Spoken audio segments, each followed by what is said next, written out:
Just when it looked like Charles Leclerc would finally break his Monaco curse, Lando Norris pulled off one of the most dramatic pole laps in recent memory.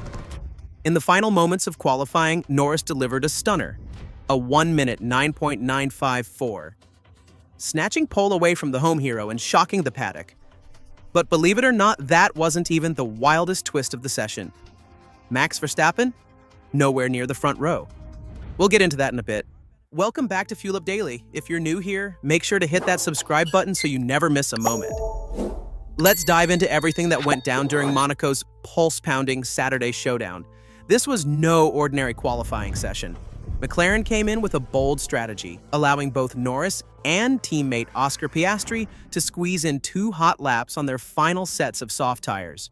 And it worked. While most of the grid had just 1 lap in Q3, McLaren maximized every second. Norris delivered the pole and Piastri wasn't far behind, locking out P3 in a brilliant team effort. With Monaco's tight streets and overtaking nearly impossible, this front-row advantage is gold dust for the Papaya team. As for Charles Leclerc, the heartbreak was written all over his face.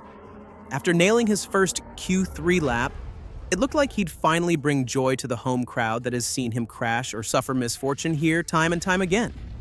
But without that extra flying lap at the end, Leclerc had no answer for Norris's late charge.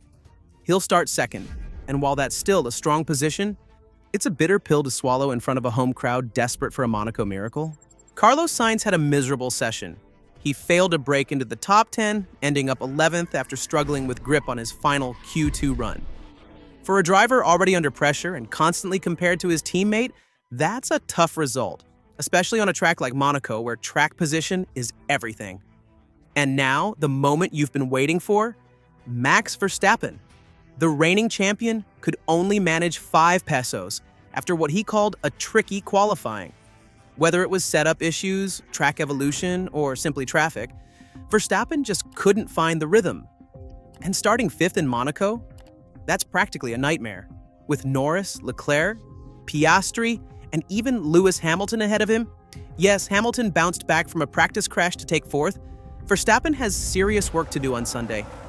He may be dominant on race day elsewhere, but in Monaco, you need more than raw pace. You need position. If you're enjoying this breakdown, take a second to hit that like button. It helps more fans find these insights and keeps us bringing you the most in-depth coverage every weekend. But wait, there's more. Because one rookie put in a performance that turned heads across the paddock. A quiet underdog, out-qualifying half the grid and putting some seasoned veterans to shame. Stick around, we're about to talk about him next. As Q1 wore on, the pressure intensified. And so did the traffic drama. Monaco's tight, unforgiving layout always guarantees chaos. And this year's grid delivered early. Pierre Gasly fumed over the radio after Lance Stroll blocked him through the Nouvelle Chicane, calling the situation shocking. Not long after, Max Verstappen and Lewis Hamilton had their own run-in at Massenet, with Verstappen unleashing some very colorful language in response. With so many cars battling for space and clean air, it was a miracle anyone made it through unscathed. Alpine made a curious gamble by running the medium compound tires, while everyone else went with the faster softs. It backfired badly. Gasly was dead last after his first run, forcing him into a do-or-die situation. But the real game changer came just moments later, when rookie Kimi Antonelli brought out the yellow flags with a crash at the Nouvelle Chicane. The incident ruined several hot laps and eventually led to a red flag, cutting Q1 short and sealing the fate of drivers like Gasly, Behrman, Stroll, and Bortoleto, who missed out by the tiniest of margins. As the dust settled, Leclerc topped the session ahead of both McLarens, followed by Verstappen, Russell, and Hamilton.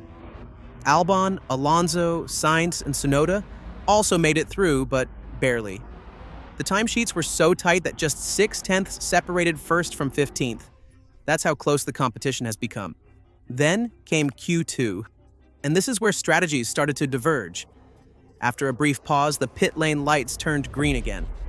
Interestingly, several drivers rolled out on the medium tires, including Leclerc, Albon, Hamilton, Sainz, and Russell. Meanwhile, Norris stayed on the softs and immediately went quickest, setting a 110.959. just enough to edge out Verstappen and Leclerc at the top.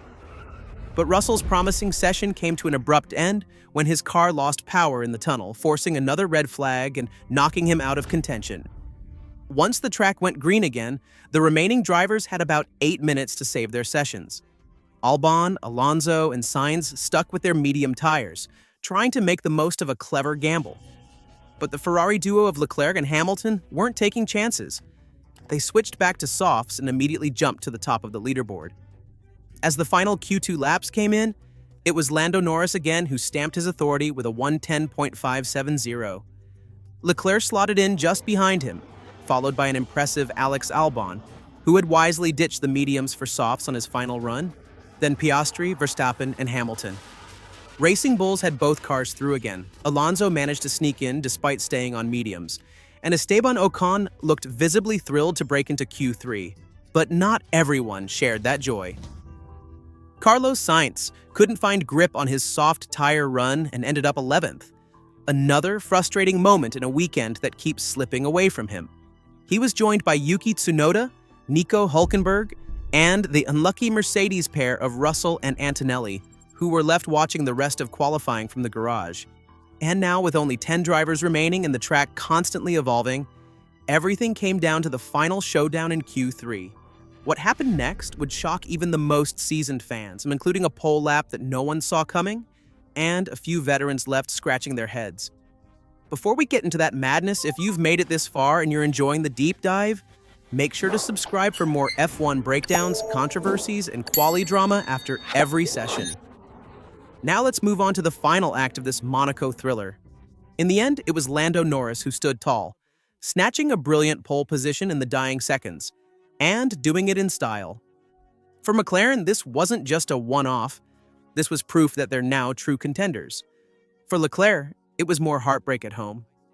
And for Verstappen, it might just be his toughest race of the season so far. With rain looming over Sunday and a new two-stop rule in play, this Monaco Grand Prix could be one for the ages. So buckle up and don't miss our full race analysis right after the checkered flag. Thanks for watching. Subscribe if you haven't already and leave a comment. Who do you think will win the Monaco Grand Prix? Norris, Leclerc, or will Max pull off another miracle? Let's hear your predictions below. See you in the next one.